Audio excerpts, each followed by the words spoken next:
Assalamualaikum warahmatullahi wabarakatuh, sahabat Bantara. Waalaikumsalam. Kali ini ada satu program yang akan kita jalankan dengan konsep edukasi dengan nama programnya Quran Partitur. Quranic partitur. Alhamdulillah bersama saya sudah ada Kiai Iyas. Nah, beliau adalah seorang guru. Saya lebih kenalnya dia seniman. Karena di belakang gurunya itu dia adalah komposer musik juga. Tapi saat ini dia berkhidmat di Nahdlatul Ulama sebagai Ketua MWC Karangtengah. Ya, Assalamualaikum Kota Ustaz. Tangerang. Waalaikumsalam warahmatullahi. Keren nih poin ini. Ini kita akan bahas kulit. Nah, sebelum itu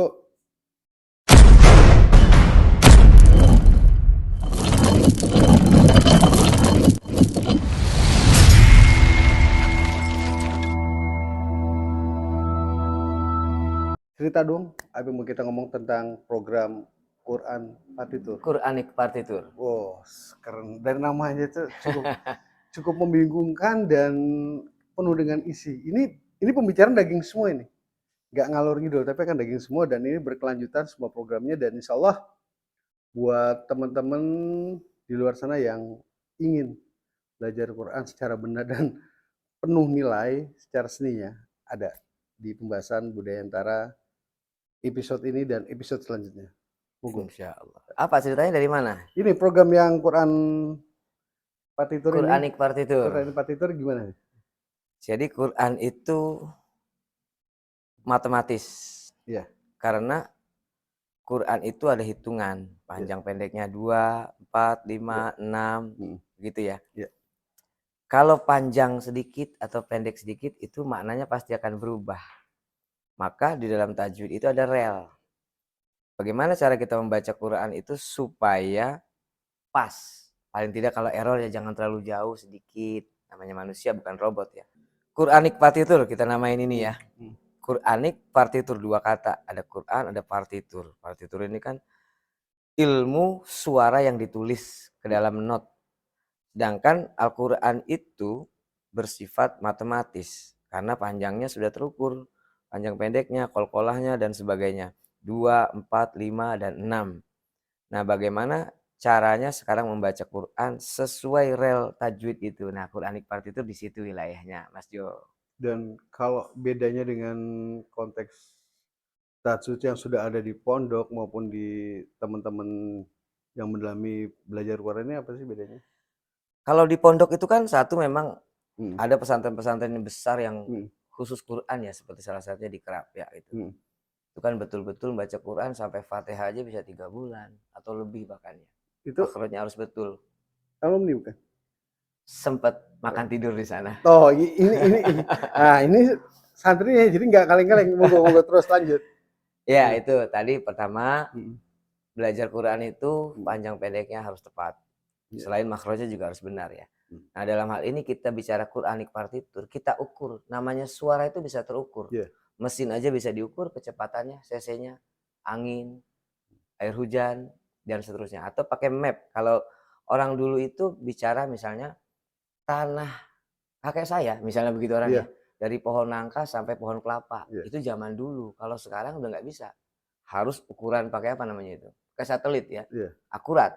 Nah, begitu juga ilmu suara bisa ditulis. Ditulisnya melalui apa? Bisa melalui not angka atau not balok. Untuk memastikan panjang pendek bacaan Quran itu tepat. Nah, makanya kita namakan Quranic partitur. Mungkin kalau lagu kan sudah biasa ya. Ya. Karena ini masuk ke ranah Quran. Ini konsepnya gimana? Apa siapa yang menemukan dan ceritanya gimana nih secara story-nya nih? Awal penemuan ini? Iya. Atau ini sudah ditemukan oleh beberapa tokoh atau tinggal menindaklanjuti program ini atau keilmuan ini atau penelitian ini atau memang pure dari Kiai sendiri? Iya, pasti dari orang-orang terdahulu sudah kita pelajari ya dari semenjak turunnya Quran. Itu kan dari Nabi ke para sahabat, terus kepada para ulama dan seterusnya sampai muncul ilmu-ilmu Quran yang panjang perjalanannya ratusan tahun ya. Itu kan dari guru ke murid biasanya hanya melalui feeling gurunya. Kalau kata gurunya kurang panjang, si murid mengikuti. Kepanjangan, muridnya mendekin bacaan. Artinya itu melalui verifikasi guru. Tetapi kalau ilmu pasti panjang itu bisa diukur sekarang pakai metronom. kecepatan itu bisa diukur. Nah, kira-kira begitu. Jadi ini yang akan bermain di cepat lambatnya. Cepat lambat, kemudian nada tinggi rendahnya, setiap orang kan punya suara yang berbeda ya. Karena saya tadi ngomong di ini ya, saya pernah sempat belajar atau ngajarin teman-teman anak-anak sekolah paduan suara. Iya. Jadi nada itu kan berbeda-beda Iya. setiap orang. Ada sopran, alto, tenor, bass dan sebagainya. Di Quran juga bisa kayak begitu. Jadi semua keilmuan kita kembalikan ke berangkat dari Quran sendiri secara. Dari Quran kita satukan semua dengan ilmu-ilmu Jadi modern. tajwidnya akan teratur ya secara itu. Yes, teratur. Nah, kalau buat sobat Budenta di rumah, ada nggak sih contoh awal gitu? Contoh awal yang mana nih? Yang dari Ya kita ngambil dasar buat anak-anak dulu deh. anak-anak. Kayak huruf hijaiyah dulu kan. Ya jadi stepnya akan lebih Teratur ya. teratur gitu. Oke, baik. Kalau kita melihat anak-anak sekolah atau anak-anak santri atau ngaji ya di kampung-kampung, pengenalan huruf kan ini huruf apa? A gitu ya. Ini ba, ini ta. Oke lah, kalau tahap itu kita bisa terima. Tapi sekarang metode ini mengajarkan bagaimana kita belajar itu tidak kepanjangan a, ba. Karena rumus Quran itu satu huruf satu harokat. Satu harokat itu satu gerakan. Gerakan itu turun, naik itu gerakan. Gerakan adalah perpindahan dari satu tempat, satu benda, satu tempat ke tempat yang lain. Nah, ini berarti satu gerakan. Kalau naik berarti dua. 1, 2, 3, 4. Beda dengan ketukan. Kalau ketukan itu, ini bunyi satu ketukan, satu gerakan. Tapi bisa juga satu ketukan, dua gerakan. Kalau diangkat. Kalau kita mengetuk dua, misalnya Mas Jo ya. Berapa gerakan yang saya lakukan untuk menghasilkan dua ketukan? Bisa 3, bisa 4. 1, 2. 2 ketukan tapi 3 gerakan. 1, 2, 3. Bisa juga 4. 1, 2, 4. Nah, rumus Quran itu satu huruf, satu harokat, satu gerakan. Jadi kalau dari anak-anak kecil, misalnya membaca abata, itu sudah 3 gerakan. Jangan kepanjangan, jangan kependekan. Abata, istirahat dulu misalnya. Batasa, nah tuh. KH dan seterusnya gitu. Jadi per huruf kita detilkan supaya akurat. Berarti konteks dari huruf hijaiyah itu dibikin teratur dulu secara kita jatuhnya, jadi nggak over juga ya. Nggak over, nggak kepanjangan, nggak kependekan. Tapi Tergantung nanti temponya. Kalau anak-anak usia berapa, dia temponya misalnya 80. Kalau sudah cukup mengenal huruf sangat cepat, bisa dinaikin 90, 100, 120 dan seterusnya. Nah, saya mau nanya, metode ini di lapangan sendiri, ya di lingkungan atau di komunitas sendiri, pernah nggak sih ada gesekan? Awal-awal ada. Biasanya apa tuh yang terjadi? Biasanya kan ketemu beberapa ahli Quran atau hafidz Quran menanya, wah ini metode apa ini? Ya, karena ini adalah bagian dari inovasi dan bagian dari penelitian yang sebenarnya memang memperkaya khasanah generasi Quran sendiri gitu loh. Iya. Cuman ada nggak sih gesekan-gesekan atau ya sekarang kan eranya era keterbukaan. Biasanya yang pintar netizen lebih pintar tuh. Awal-awal banyak yang salah paham. Kok Quran dibikin partitur? Seolah-olah Quran dibikin nyanyian. Padahal partitur adalah suara yang ditulis. Baik ditulis melalui not angka maupun not balok. Jadi suara bisa ditulis apapun. Intinya hanya itu. Setelah kita jelaskan, ternyata mereka terima semua kok. Bahkan ahli-ahli Quran itu saya ketemu ya sudah banyak yang hafal Quran, yang ahli lah katakanlah. Begitu saya tunjukkan diskusi dengan semacam ini, mereka mengakui juga, oh iya ya ternyata ya kita hanya melalui riwayat guru cara membaca Quran, tetapi tidak pernah diteliti secara saintifik lah. Karena ini kan bisa matematis, bisa juga menggunakan rumus fisika dasar, ilmu bandul itulah. Ya, jadi kan ini kekuatan literasi kita terhadap nilai Quran yang ada kan. Iya, insya Allah. Makanya Sobat Budayantara, ini akan berkelanjutan. Kita akan bedah setiap episode ini tentang metode-metode yang akan ditawarkan KIAS, dan dari konsep tingkat dasar, menengah, sampai itu akan kita terus buka di episodenya sampai nanti kita buka konteks live streaming tanya jawab. Oke. Jadi menambah khasanah keilmuan juga, dan jadi kita membuka nih siapapun yang punya masukan atau diskusi, sudut pandang lain, kita sangat terbuka. Jadi semakin ini banyak inputnya justru memperkaya metode ini ke depannya. Nah, dengan budaya Antara sendiri kita sudah berkomitmen gimana supaya ini tersosialisasi dan menjadi satu program gerakan yang masif ya untuk sebagai ruang inovasi dan sebenarnya kita nggak merubah semua, cuma Ya, menambah khasanah aja. kita hanya mengembalikan rel Iya. bahwa tajwid adalah rel bacaan Al-Quran. Nah, pernah nggak nih lagi di masjid kan ada tuh beberapa imam yang tajwidnya speednya tuh kayak Terawih gitu, ya nggak terlalu misalnya sholat biasa. biasa, atau biasa yang speed terlalu cepat, itu pun suka suka kita temuin kan di Ya. prakteknya itu gimana? Kalau pernah nggak ngasih masukan ke mereka atau diskusi lah, bukan kritik, cuman Ya. negor lah gitu. Pernah nggak Kalau pengalaman pribadi? bacaan cepat atau lambat itu kan tergantung suasana dan selera kepribadian si imam itu ya. Ada yang bacanya pelan, ada yang baca cepat, nggak apa-apa. Selama itu masih konstan, hitungan satuan waktunya konstan. Makanya metronom tadi menjadi patokan internasional kan.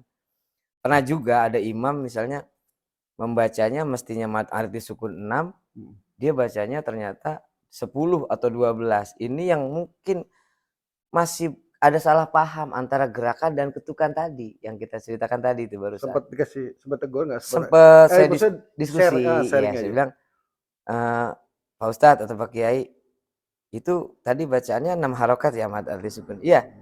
Kok tahu? Iya kan sudah saya hitung ya, artinya begitu ya. Terus tadi kayaknya 8 atau 9 atau 10 kelebihan. Nah, nggak terima awal-awal. Ya, akhirnya kita diskusi, ternyata setelah dijelaskan, iya ya, nggak kepikir juga. Akhirnya setelah itu ya beliau agak perubahan itu ya, alhamdulillah ada perubahan. Artinya beliau berpikir lagi tentang Quran yang selama ini dibaca. Ini bukan berarti saya ahli Quran betul, artinya bagaimana sih memadukan Al-Quran, tajwid dengan ilmu musik, ilmu suara yang ditulis itu tadi. Jadi sesuai dengan konsep program metode yang Quranik partitur. Jadi tidak kode rel itu gitu. Iya. Tinggal soal nada sih, masing-masing punya nada. Sobat Budaya Antara nih hal yang seru nih, asik nih. Nanti di episode berikutnya akan ada beberapa praktek langsung nih, gimana cara mengatur ritme tajwidnya atau konteks partitur sendiri akan dipraktekkan di papan tulis atau di PowerPoint plasma di studio kita di bawah, itu lebih menarik. Ini adalah bagian awal kita menerangkan program Quranik partitur. Quranik partitur. Ini penelitian dari Kiai Iyas, dan sebenarnya ini yang kita butuhkan teman-teman di luar sana. Semakin menggali, semakin inovasi ya, sebenarnya semakin nambah khasanah kita terhadap Amin. kecintaan kita untuk membaca Quran sendiri gitu loh. Dan kayak sendiri ada nggak pesan-pesan buat teman-teman di luar sana atau generasi sekarang terhadap metode ini? Ini kan pasti outputnya kalau mereka misalnya ini dilakukan secara berjamaah ngajinya, kayak paduan suara ini sangat diperlukan juga supaya teratur ya. Itu pernah Iya. pengalaman gitu? Pernah. Anak-anak sekolah saya minta untuk membaca surat-surat pendek. Saya tinggal kayak konduktor ya. Apa tinggal begini-begini ya. Ya saya hitung tuh wakapat. Mereka membaca, ketika berhenti mereka berhentinya sama serempak, mulainya juga serempak, panjang pendeknya serempak. Jadi mereka kapan tuh jedanya, berapa secondnya tahu ya? Tahu, tinggal kita sepakati setiap ayat atau setiap berhenti mau berapa ketukan berhentinya, kita sepakati. Itu kan kalau soal berhenti kan tinggal kesepakatan aja, ngambil napasnya berapa lama. Yang pasti ini bisa dibikin paduan suara. Jadi apalagi kalau dipecah suaranya ya. Jadi lebih ke seni membaca Qurannya lebih dramatis, lebih dramatis. Boleh ada sopran, alto, tenor, bass, tetapi tidak lari dari rel tajwid. Dan gitu Mas Yo. Dan kemakan sama generasi pencinta Quran sekarang kan. Mudah-mudahan. Ya, karena mereka tidak masuk ke konteks baca Quran yang mereka buat, oh kok begini doang bacanya gitu. Ternyata ada inovasi-inovasi yang membuat mereka lebih cinta terhadap Quran dengan cara metode ini. Ya. Harapan kita ke depan ya. Mudah-mudahan. Oke, Sobat Budaya Antara, masih banyak yang kita kupas di metode Quranik partitur. Bersama Kiai Iyas. Tetap di Budaya Antara. Jangan lupa terus membaca Quran dan menjadi garis Quran. Dan sekali pesan saya adalah tongkrongin Budaya Antara TV, etalase seni budaya Nusantara. Terima kasih, saya Mas Juarifin. Saya Indi Andi Satiri. Assalamualaikum warahmatullahi wabarakatuh. Waalaikumsalam. Pakai tempo 1 huruf 1 harokat, yuk. tu wa ka pat. A aba ba aba aba a ba a aba ba ba a aba ba ba aba aba a ba ba ba aba aba. Bareng ya Mayo, siap. Bareng dari awal ya. Tu wa ka pat. A aba ba aba aba a ba a